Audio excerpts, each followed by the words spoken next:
Welcome to India glitz tinsel talk. Allu Arjun next cinema Trivikram direction లో రాబోతుంది అని మనం ఇదివరకే విన్నాం కదా.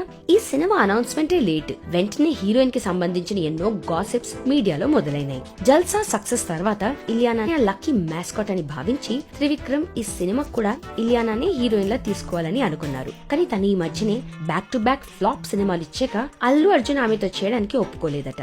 ఇంకో గాసిప్ ఏం విన్నామంటే ఇలియానా అల్లు అర్జున్ తో నటించడానికి తన రెమ్యునరేషన్ ని 1 crore కి దించేసిందంట. ఫిలిం నగర్ నుంచి వచ్చిన లేటెస్ట్ కబుర్ని నమ్మాలంటే ఈ ప్రాజెక్ట్ నుంచి ఇలియానాని తీసేశారు. ఎందుకంటే ఆమెతో స్క్రీన్ స్పేస్ షేర్ చేయడానికి అల్లు అర్జున్ రెడీగా లేరు కాబట్టి. ఇప్పుడు ఈ ప్రాజెక్ట్ లో ఈ మాయ చేసేవే ఫేమ్ సమంత నటించబోతుందట. ఆగస్ట్ లోగా ఈ సినిమా గురించి ఇంకొన్ని వివరాలు తెలుస్తాయి కాబట్టి let's wait and watch. For more such updates, just stay tuned to India Glitz Tinsel Talk.